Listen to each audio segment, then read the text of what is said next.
Hello, everyone. Bonjour, tout le monde. It's an absolute pleasure for us to be here with all of you today.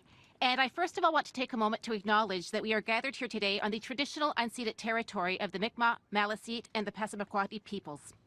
C'est un réel honneur pour moi de vous accueillir ici, dans notre belle province, en compagnie de certains de mes chers collègues députés du Nouveau-Brunswick. I'm glad that our team is here to see what our region has to offer and to discuss the issues that matter to Canadians. As the Minister responsible for official languages and also the Minister responsible for COA, it is truly, truly important to make sure that we recognize what is happening in our backyard, because there's a lot of amazing things happening in Atlantic Canada. Au cours de l'été, le Premier ministre et plusieurs de mes collègues ont eu la chance de visiter notre beau coin du pays et de travailler, ainsi que de voir le travail qui est réalisé par nos entrepreneurs et les créateurs qui aident notre région à progresser. Mais ils ont aussi rencontré des travailleurs et des familles qui ont besoin de l'aide et puis aussi qui en voient réellement l'effet de l'inflation qui a beaucoup affecté nos gens. Je peux vous dire que nous avons entendu les Canadiens. And that is why that we are pleased to be here today with my colleagues this afternoon.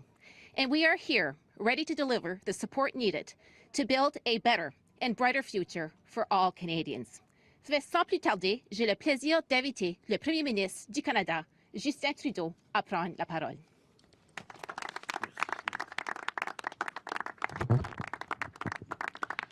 Bonjour tout le monde. Quel plaisir d'être ici à St. Andrews en compagnie évidemment de ministres et de notre équipe formidable du Nouveau-Brunswick. Merci Ginette pour cette introduction. Je suis très heureux aussi d'être ici, comme j'ai dit, avec nos ministres, dont la vice-première ministre Freeland, les ministres Duclos, Hussen, LeBlanc et Boissonnault, et les membres du caucus du Nouveau-Brunswick, Wayne Long, Jenica Atwin, Serge Cormier, René Arsenault. Avant de commencer, je veux parler brièvement de la crise actuelle au Pakistan, qui est confrontée aux pires inondations de l'histoire récente. Tens of millions of people continue to be affected by the devastating flooding in Pakistan, and we stand in solidarity with them. We know Canadians want to help, and we're ready to match that help. The federal government will match donations you make to the humanitarian coalition up to $3 million until September 28th. These funds will help provide life-saving services to those in need. We are also allocating an additional $25 million in urgent humanitarian funding and longer-term development assistance to help with recovery and rebuilding. This is, of course, in addition to the over $5 million we've already committed to help the millions of people in Pakistan who are dealing with this horrific climate disaster, and we will continue to look at other ways we can help. This week, caucus is meeting here in St. Andrews by the Sea to talk about the important issues facing Canadians, like the cost of living. On a eu des bonnes discussions à propos de l'économie, des soins de santé, de l'environnement et d'autres enjeux importants qui préoccupent les gens. Et notre objectif en tant que gouvernement est très clair, c'est d'obtenir des résultats pour les Canadiens. Global inflation, caused by COVID-19 and Putin's invasion of Ukraine, has made cost of living a real challenge for lots of people. All summer, members of Liberal caucus have been talking to Canadians, listening to people's worries about their future, about how difficult it is to make ends meet right now. And our government has been hard at work on a plan that will deliver relief to millions of Canadians. We've already delivered on childcare. We've delivered an increasing Canada Child benefit. We continue to step up in a range of ways. But today, we're announcing additional targeted new measures that will support the middle class and people working hard to join it. These will be the very first pieces of legislation that we introduce when the House returns. The first element of our plan is to deliver relief to millions of Canadians by doubling the GST tax credit for 6 months. This will provide hundreds of dollars of support to Canadians, including half of all families and more than half of all seniors in the country. For example, parents with 2 kids could receive up to an extra $467 this fall to help with the cost of living. Second, as promised earlier this year, we're moving forward on dental care. Avec notre plan pour les soins dentaires, les familles avec des enfants de moins de 12 ans pourraient commencer à recevoir des versements directs pour les frais dentaires au cours des 2 prochaines années pour un total allant jusqu'à 1 300 $ par enfant. This is the first step, outlined in the Supply and Confidence Agreement, to develop a national dental care program.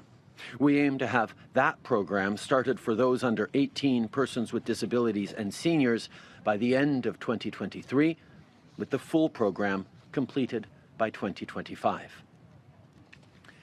Thirdly, the federal government will also provide a one-time $500 top-up to the Canada Housing Benefit Program. People who currently receive hundreds of dollars in housing benefits each month through the program we introduced and co-fund with provinces and territories can also apply to receive this additional support. On top of that, this federal top-up would reach hundreds of thousands more low-income renters, with around 1.8 million Canadians eligible for it. This support is in addition to our comprehensive housing plan that you've heard me talk a lot about these past months. Last week, our government announced a historic partnership with First Nations in BC that will create nearly 3,000 homes as a first step on their way to 6,000 homes in the coming years in Vancouver. In the budget, we laid out a plan how we'll help you save for your first home with a tax-free savings account and also crack down on speculation. And earlier this month, we announced funding to rapidly build thousands of affordable units right across the country, while we pilot a new rent-to-own program in addition. All of this builds on other actions our government is taking to make life more affordable for everyone. Things like our childcare plan, which is already saving some families hundreds of dollars a month and will continue to have a meaningful impact in families right across the country as we reduce childcare fees by 50% from coast to coast to coast. Or the 10% increase in old age security that seniors over 75 received this past summer. Nos autres mesures déjà prises pour aider avec le coût de la vie comptent aussi, comme la bonification de l'allocation canadienne pour les travailleurs, qui a donné des centaines, voire des milliers de dollars en soutien à des travailleurs quand ils ont fait leur déclaration de revenus cette année, et on augmente des prestations comme l'allocation canadienne pour enfants ou le régime des pensions du Canada pour suivre l'inflation. These measures all put people at the center of our plan to grow the economy. They are targeted to the middle class and people working hard to join it, while we continue to be responsible with public finances. We are retaining fiscal firepower and, at the same time, ensuring that those who need support don't get left behind. The help we're announcing today will make a big difference for the people who get it in a targeted way that will not stoke inflation. Above all, we will keep growing the economy, creating good jobs for people, and making sure that Canadians are at the center of everything we do. Our government is focused on building an economy that works for all Canadians. Canada's economy has the fastest growth in the G7, and our unemployment rate remains low. But we'll keep working hard to make sure that everyone is benefiting from those facts and that our economy remains strong. On va continuer d'investir pour vous et votre famille en rendant la vie plus abordable, en luttant contre les changements climatiques et en gardant nos communautés en sécurité. Et on va continuer de livrer des vrais résultats pour les gens et une économie qui comprend tous les Canadiens. As we get ready to head into the new sitting of Parliament, our caucus is energized and focused. We know there's a lot of work to do, and we're making sure that we get it done. Thank you very much. Merci tout le monde. Thank you, Prime Minister. On va maintenant passer à la période de questions, 20 minutes of questions, starting with CBC. Good morning, Prime Minister. Ashley Burke, CBC News. You've waited months to move forward with new measures to address affordability. Your MPs say that all summer they've been hearing what a big issue this is with their constituents and what a concern it is. Why wait until now to move forward on this? we've been focused on having people's backs through the pandemic and beyond. Yes, we continue to hear from families across the country how things are challenging, but I've also been hearing how reducing childcare fees by 50% for many families across the country, with all provinces due to follow suit this fall, has made a real difference. And this was something we worked on through the spring. The increase in the Canada Child Benefit, which is hundreds of dollars a month for families across the country who need that support tax-free. The increase means it's going up with inflation. Increases to the OAS with inflation. Increase to OAS by 10% for seniors over 75. These are the kinds of things that we've been working on and have delivered over the past months.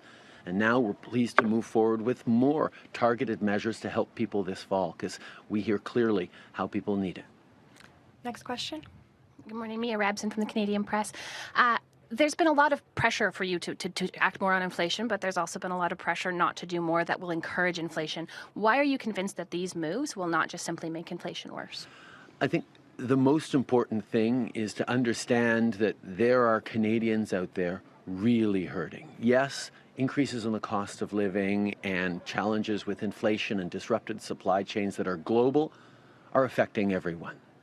But what we're doing with these specific measures is targeting those most vulnerable, those who are most hard hit by the increases in inflation, by extra support for people who pay an inordinate proportion of their income on rent or housing costs, in direct support for almost half the families in the country who need extra support with a stronger GST rebate, and also moving forward in tangible ways that are going to mean that dental care will be more affordable for families with kids under 12. These are things that will make a difference in people's lives right now, but they are also sufficiently targeted that we are confident that they will not contribute to increased inflation. Prochaine question. Bonjour, M. Trudeau. Louis Blouin de Radio-Canada. Vous dites que vous écoutez les préoccupations des Canadiens. On sent un intérêt renouvelé pour la question de la hausse du coût de la vie. Ma question, est-ce que Pierre Poilievre est en train de dicter votre programme politique? Ça fait depuis 7 ans qu'on est là pour aider les Canadiens, pour investir dans leur bien-être, pour leur donner les moyens de réussir dans une économie qui est faite pour tout le monde. La première chose qu'on a faite en tant que gouvernement, c'est qu'on a baissé les impôts pour la classe moyenne en les augmentant pour les mieux nantis. Et Pierre Poilievre et les conservateurs ont voté contre ces mesures-là. On a livré une allocation canadienne aux enfants qui donne des centaines de dollars par mois aux familles qui en ont besoin. Et Pierre Poilievre a voté contre ces mesures-là. Depuis 7 ans, on est là pour investir, pour appuyer les Canadiens, pour les aider à passer à travers des moments difficiles. C'est ce qu'on fait depuis des mois avec nos investissements en petite enfance, avec nos augmentations pour l'allocation canadienne aux enfants, avec des investissements pour aider les entrepreneurs et les petites entreprises. Et maintenant, nous avançons avec d'autres mesures qui vont continuer à aider les plus vulnérables. C'est ce qu'on fait depuis les débuts, c'est ce qu'on va continuer à faire. Mes collègues aimeraient ça vous entendre en anglais là-dessus. Since day one, this government has been there to support Canadians. The very first thing we did 7 years ago was lower taxes on the middle class by raising them on the wealthiest 1%. Pierre Poilievre and his Conservatives voted against that measure. They also voted against the Canada Child Benefit that gives hundreds of dollars a month tax-free to families that need it and continues to rise with the cost of living, as it did again this summer. These are the things that we have consistently stood for as we work hard every single day to build an economy that works for everyone. And with the measures we put forward this spring, whether it's cutting childcare fees in half right across the country, or moving forward with increases to the CCB, or other supports for seniors like raising the OAS by 10% for our eldest seniors. These are things that are making a real difference, and on top of that, we're moving forward today with measures that will make a huge difference in the lives of millions of Canadians. we will continue to have people's backs because that's what Canadians expect of us, and that's what we know Canadians need. En suivi, j'ai une question pour Mme Freeland. Le Canada est en fait, probablement le seul pays du G7 à imposer des sanctions sur les engrais en provenance de la Russie. Ce que j'aimerais savoir, est-ce qu'on a l'intention d'enlever ces tarifs-là? Il y a des agriculteurs à qui ça fait très, très mal, puis ça peut aussi contribuer à augmenter le prix des aliments, justement. Est-ce que vous êtes en train de reconsidérer cette décision-là? Je vais demander à Mme Freeland de répondre, mais je vais juste souligner qu'on comprend à quel point les coûts de production, les coûts pour nos agriculteurs à travers le pays ont augmenté. C'est une réalité à travers le monde et nous allons être là avec des mesures pour les aider. Mais je vais passer à Chrystia pour répondre à ça. Je m'excuse. OK, merci, Monsieur le Premier ministre. Premièrement, je pense que c'est important de souligner que le Canada a pris le leadership dans notre sanction contre la Russie. Le Canada était le premier pays du G7 de comprendre la réalité. Et c'est qu'en ce qui concerne le commerce international, la Russie mérite d'être dans la même catégorie du Corée du Nord. Et en comprenant ça, on a à mettre en place un régime du commerce international, le même qu'on a avec la Corée du Nord. On n'a pas maintenant avec la Russie le statut que tous les autres pays du monde ont. Et en faisant ça, le Canada a prendre le leadership pour tout le monde. Et je pense que tous les Canadiens sont pour un régime des fortes sanctions contre la Russie, surtout maintenant. Deuxièmement, oui, notre régime de sanctions a des conséquences pour les Canadiens. Mais nous devons comprendre que si on regarde, par exemple, nos alliés en Europe, les conséquences pour les Européens sont beaucoup, beaucoup, beaucoup plus graves que les conséquences pour le Canada. Et je pense que quand on parle avec nos alliés en ce qui concerne les sanctions contre la Russie, on doit aussi être prête à prendre une position ferme. Troisièmement, comme le Premier ministre a dit, pour nous, les producteurs agricoles sont en priorité. Nous comprenons qu'ils sont très importants pour l'économie canadienne et ce est pour tout le monde, surtout aujourd'hui, quand il y a un grand besoin des produits de notre producteur agricole. Alors, on est toujours prêt à regarder les enjeux spécifiques, les mesures spécifiques qu'on peut prendre pour aider les producteurs agricoles. Merci. Kevin Gallagher, CTV National News. Prime Minister, what's the size and makeup of the Canadian delegation traveling to London for the Queen's funeral? Will you be inviting opposition leaders like Pierre Poilievre? And on the 19th, will Canadians have a national holiday to mourn the Queen? Discussions continue to be ongoing across government and with the UK government and the folks in charge. We have already engaged closely with all opposition leaders' offices around the plans as we are knowing them. We are working out the final delegation, which will become known in the coming days. We have also chosen to move forward with a federal holiday on Monday. We will be working with the provinces and the territories to try and see that we're aligned on this. There are still a few details to be worked out, but declaring an opportunity for Canadians to mourn on Monday is going to be important. So for our part, we will be letting federal employees know that Monday will be a day of mourning where they will not work. En français. Pour la taille et les détails de la délégation qu'on va amener à Londres, ces détails sont en train d'être fignolés, mais je peux vous assurer qu'on est en conversation avec tous les chefs des partis d'opposition pour voir quel rôle tout le monde peut avoir pour démontrer la solennité et l'importance du moment pour le pays.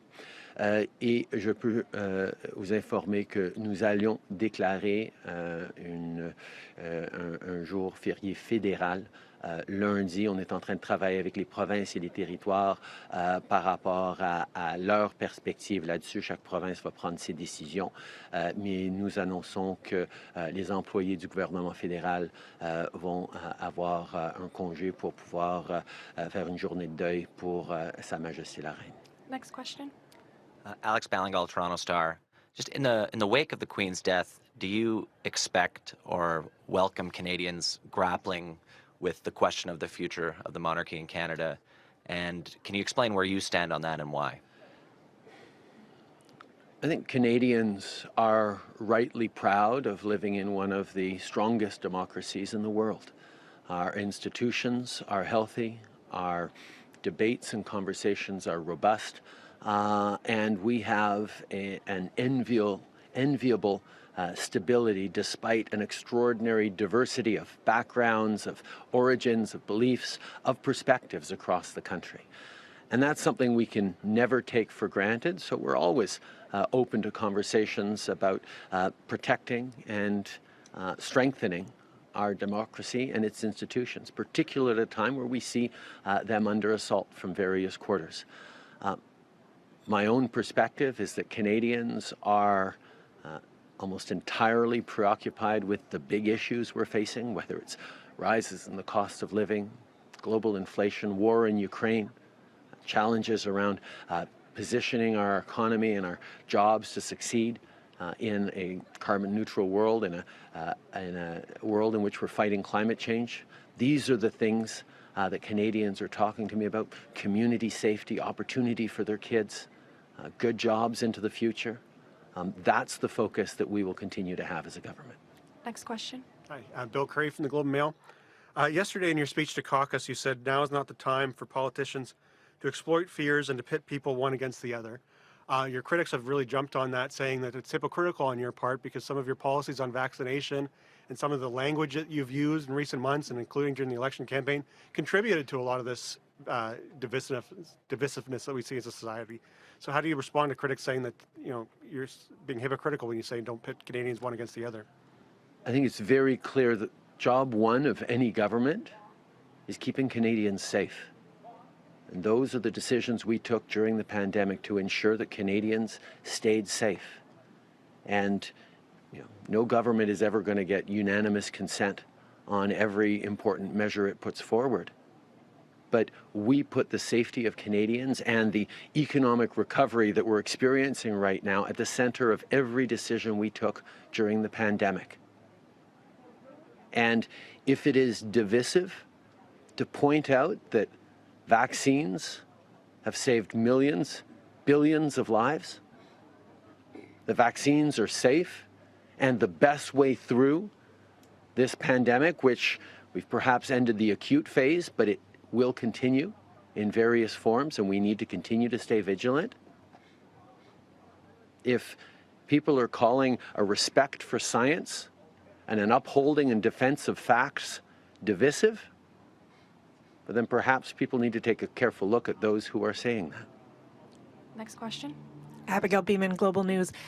Still on Poilievre, you spoke yesterday about leadership that's not responsible, but you can't ignore that his messaging, his communication, especially around inflation, is resonating with a lot of Canadians. How do you work to counter that with your messaging? Well, one of the things that we've demonstrated over the past years is a willingness to work with all parliamentarians, to draw on good ideas as they're brought forward on ways we can help Canadians, on ways we can grow the economy. That's the kind of collaboration that Canadians saw across different orders of government through the pandemic, as we all worked together from different perspectives to try and deliver, as opposition parties worked with the government to deliver the kinds of things that we're going to make happen and help Canadians. And we weren't overly fussed about who was getting credit for what. Canadians wanted to see us delivering. And we are fully open to suggestions and ideas about how to continue to do even better to support Canadians. That's what Canadians expect of their government and of their parliamentarians. But by the same token, I won't hesitate to call out economically irresponsible or questionable ideas like telling people to invest in Bitcoin, which if they had listened to him, people would have lost half their savings. These are the kinds of solutions, supposed solutions, that deserve deeper scrutiny, and in a responsible parliament, we need to be calling out ideas that are going to harm Canadians more than they actually help. Next question. Vicky Hogarth, CHCO News here in St. Andrews. Canadian banks are protected from foreign competition, but Canadians in remote but prosperous locations like Grand Manan Island in New Brunswick aren't protected from their banks closing down. Why protect the banks but not offer Canadians a reciprocal protection to be served? And are you worried about how bank closures will affect population growth in rural Canada? Canada has one of the most stable banking systems in the entire world. When the 2008 banking crisis came and went, Canadian banks stood strong and Canadians did better because of the structures, the institutions, and the frameworks that we created around Canadian banks. Canadians who have their savings in Canadian banks are protected because of that, and that's really something that we take very seriously as a government. For further comment, I'm happy to turn to our Finance Minister to address that issue more directly. Chrystia. Yeah, it's a very good question, and I'm just going to add one thing to what the Prime Minister said and then speak to the specific point. You know, right now we are in a very challenging, very volatile global economic environment, as we were in 2008. And the fact that Canada has a very well, I would even say, strictly regulated banking sector with high reserve requirements and pretty tough mortgage rules is something that Canadians today should be taking a lot of comfort from. We have a system that is very stress tested, and as the global economy is going through a lot of stress, it's like, you know, here we are on a wharf, it's like a big life jacket for Canadians. Now, the issue of having actual bank branches in rural communities, and particularly right now in Atlantic Canada, is one that our government is very aware of. We have been having some conversations with banks about it and some conversations with rural communities, and you know, we're committed to continuing to listen to Canadians about that. Thanks. Next question. Andrew Wall, Brunswick News. Prime Minister, we had a bit of a disturbing story a couple of days ago here in New Brunswick. A 26-year-old woman, a sexual assault survivor, went into the hospital and could not get treated, was told there was nobody qualified to do that. I'd like you to speak to that in the, well, first of all, that you're aware of it, and second of all, in the context of what's happening in Canada's healthcare system. Obviously, things are not good right now. No, I heard of that story, and it's horrific. It's unacceptable that a survivor be faced with that kind of response. We know how challenging it is in some cases to deal with institutions, whether it's hospitals or police, after that kind of violence. And my heart goes out to her and to the entire community that's supporting her.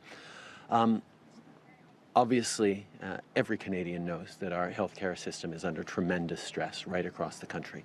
The federal government was there during the pandemic with billions of dollars more, about $72 billion extra for healthcare across the country.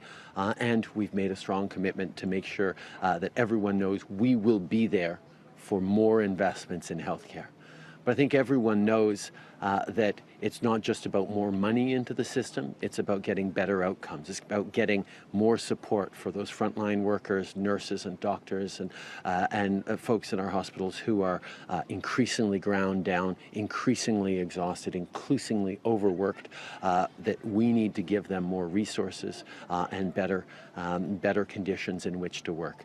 That is what we are very much engaged with working in the provinces, not because the federal government should be dictating conditions of work or allocation of resources, but because we need to be clear that Canadians deserve a system that works better than it works right now, and that money will be part of the solution, but not the only solution. So I'm looking forward to continuing the great conversations that all of us are having with premiers across the country, particularly our Health Minister, Jean-Yves Duclos, accompanied by Chrystia Freeland and Dominic LeBlanc, our Intergovernmental Affairs Minister. This is something we take incredibly seriously. As difficult as that story was to hear yesterday, we know that there are stories like it happening all across the country of people not getting the service and the support that they so deeply need from people who would like to be giving it but are stressed and stretched too thin in our medical systems across the country. We'll take one last question. Hi, Prime Minister. Tom Parry, CBC. You confirmed to your cabinet last week that you plan to lead your party into the next election.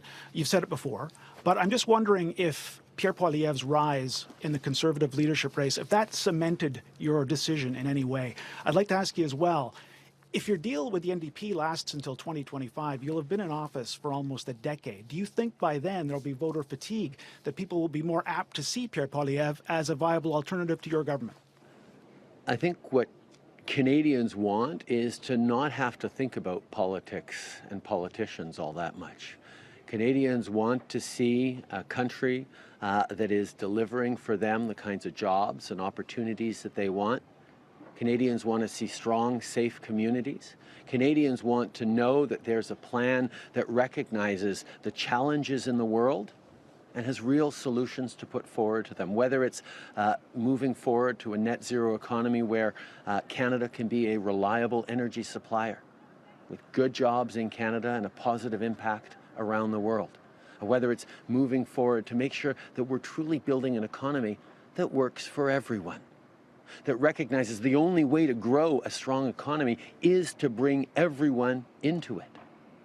Now, unfortunately, we see Conservatives are still stuck in the kind of thinking that we defeated back in 2015, that believes that the best way to grow the economy is to give the wealthiest and most successful tax breaks and advantages so they can continue to generate wealth and not worry about who actually that wealth trickles down to, if it even does. We've put forward a vision for a strong and growing economy, and we've delivered on that in so many ways. We lifted 1 million people out of poverty at the same time as we created record numbers of jobs.